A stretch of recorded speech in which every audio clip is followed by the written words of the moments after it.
Before I start this lesson, I'd like to give all praise and glory and honor to Yahweh, Ba'ashem, Yahawashi, Ba'ashem, Rakakwadash. Double honor to the apostles, elders, and bishops, a great millstone who rule well and teach well. Shalom to 144,000 men that's pushing and believing this word in all true sincerity, and sacrificing their lives on us to do so. Shalom to the men, women, and children that's tuning in and listening. And shalom to Israelite foreign scout that brought out all for cleansing the earth. The Heavenly Father, name is Yahweh. His only begotten Son, name is Yahawashi.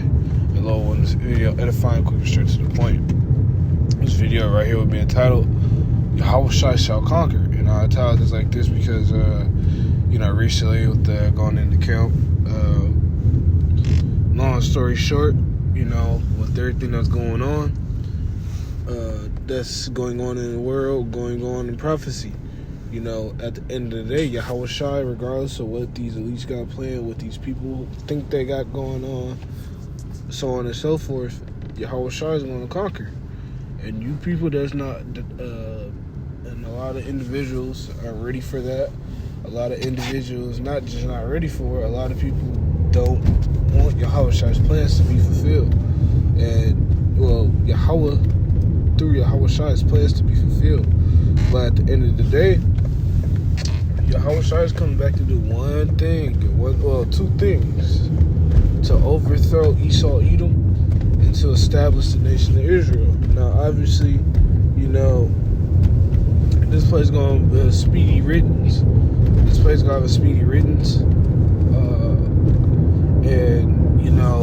This place shall fall, regardless of what any Edomite got to say, what a coon Jake got to say, regardless of what anybody has to say, the Lord shall conquer and stand triumphant. The Lord said, Isaiah 47, and I meet thee as a man.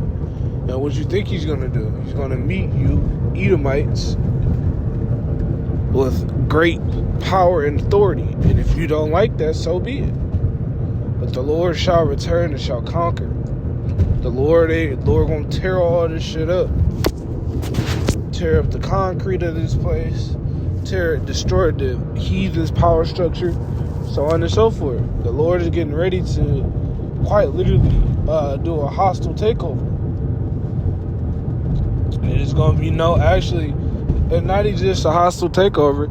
He ain't taking only prisoners he's taking is what? These elites. The heathen that's left after the ICBMs hit and after Yahawashi destroy a lot of these things in this world, on this earth, set up after the heathen. You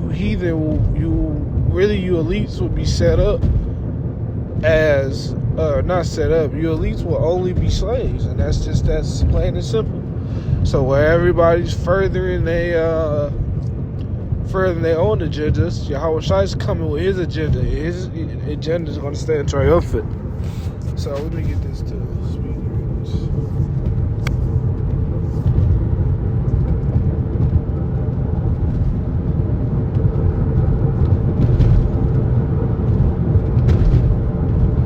So this is Zechariah chapter 1, Salakia. This is Zephaniah chapter 1 and verse 18. Actually, I'll start at verse 14. The great day of the Lord is near. The great day of the Lord Yahweh is near. Yeah, it is near, and hasteneth greatly. Even the voice of the day of the Lord, the mighty man shall cry bitterly. Because why? A lot of these so-called tough guys, a lot of these so-called powerful individuals are in the earth, it ain't going to be nothing. Because the Lord's going to make those that claim they're strong or weak. The Lord's going to make them weak and be like women as in those days. As in Jeremiah 30 and verse 6 and on down. Right? Verse 15. That day is a day of wrath, a day of trouble and distress, a day of wasteness and desolation, a day of darkness and gloominess, a day of clouds and thick darkness. And that's exactly what it's going to be. That day is a day of trouble and anguish and perplexity and calamity on the earth. It's not going to be it's going to be a great time for the elect because we know what's about to happen. Even though we gotta go through Jacob's trouble and our temptation, we know it's all for a greater purpose. We all know at the end, guess what? Even if we do get put to death, or become a martyr, I should say, what? The Heavenly Father's gonna make it to where Israel's gonna win anyways, and the elect are gonna stand triumphant and hold firm. And stand firm, actually. So, let me see. I've got verse 17 now. And I will bring distress upon men. Right? Distress upon men. That they shall walk like blind men, because they have sinned against the Lord Yahweh. And their blood shall be poured out as dust, and their flesh shall be as dung. Yeah, that's going to say that what? A lot of the bodies are going to be on the ground. The Lord isn't playing. The Lord's coming back to wage and conquer and destroy these heathen structure. Now, in ancient times, when this was written, this was referring to the Israelites. But now this is pursuing towards the nation of Israel and really the heathen. Because the Lord is going to destroy their power structure. The Lord is going to destroy everything that they stand for and put place in time and energy and effort into. So verse 18 now, neither shall their silver nor their gold shall be able to deliver them in that day, in the day of Yahweh's wrath. But the whole land shall be devoured by fire, by fire of his jealousy. For he shall even for he shall make even a speedy riddance of them that dwell in the land. So yeah, the Lord is going to make a speedy riddance of people that dwell in the land of Israel, the nation in the land of Israel who's playing cosplaying Jew. Let me say it like that. Make believe Jew, and make a speedy riddance to America, aka Babylon the Great. It's plain and simple. The Lord isn't going to have two nations of people ruling. It's only going to be the 12 tribes of Israel, regardless of what you feel, think, or say. And that's the bottom line, because Yahweh said so. That's funny. That's the bottom line, because Yahweh Mashai said so. So now I'm going to go to Revelation chapter 6. And this won't be a long video. This is something this was meditating in the spirit, So this is Revelation chapter 6 and verse 2. And I saw and behold a white horse.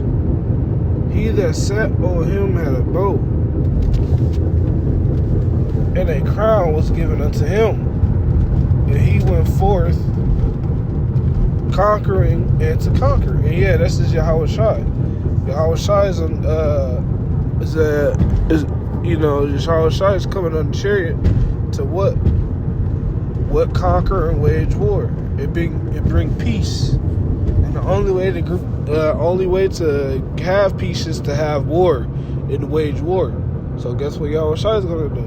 Since he's the ultimate peace. I won't say peacemaker exactly. The Yahawashi is going to be the end all be all, and Yahawashi is going to come down. As brothers say, Yahawashi is going to come in third party. And that's written in 2 Ezra chapter 13.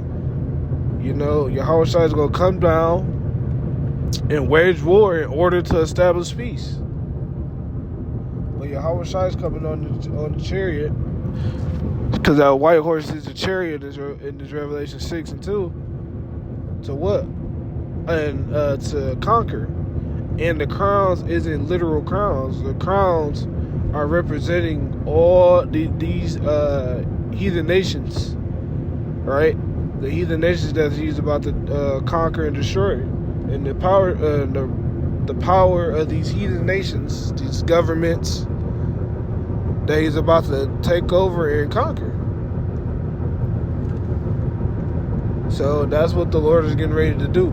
And if you're not with that, you're against that. So therefore, if you're the nation of Israel and you so-called, not so-called, if you're of the nation of Israel, you stand up for Esau, Edom, you're going to be destroyed by way of plagues or some individual. You gotta live through Jacob's trouble to get to the nukes, and that's a challenge right there. You know, so I'm gonna grab this 1 Corinthians chapter 15, and I'm gonna close out. So now I'm gonna scroll up.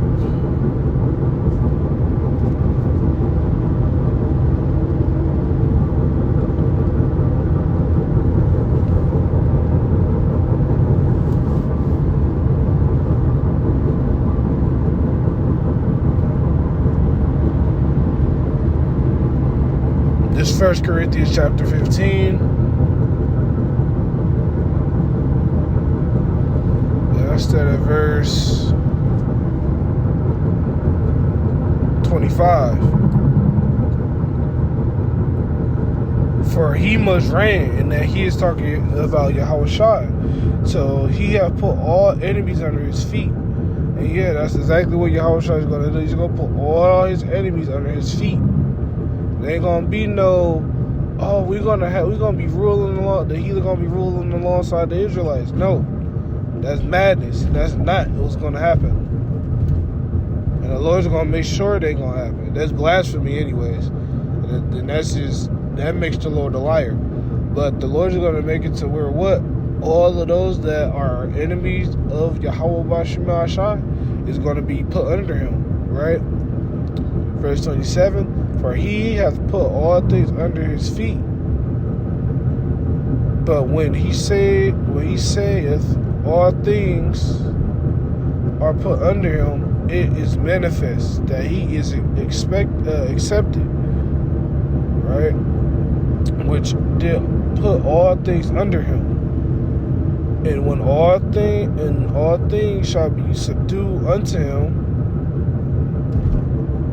then shall the Son also himself be subject unto him that put all things under him, that Yahweh may be in all, right?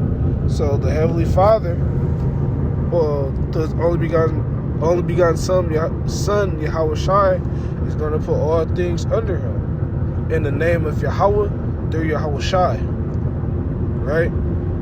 And that's what's going to happen. The Lord is going to make Yahawashi is going to what? Sorry, I lost the train of thought. But Yahawashi is going to put all things under him, regardless of the scale of complexity. Well, not complexity, because it's going to be easy. No matter the scale, no matter how the Lord is going to make sure all enemies shall lose. In the name of Yahweh through Yahawashi, simply put. So your heathens are going to go down. Your governments are going to be destroyed. Your statues are going to be destroyed. The heathen people are going to be destroyed and wasted away. And your idols shall be destroyed. Simply put. And if you're not with that, you're against it. And you shall fall as well. But Lord, when this here is edifying, I'm going to go ahead and close out. Before I close out, I'd like to give my praise and glory and honor to Yahweh, by Hashem, Yahawashi, by Hashem, Lord, when this here is edifying, non-sensual, shalom.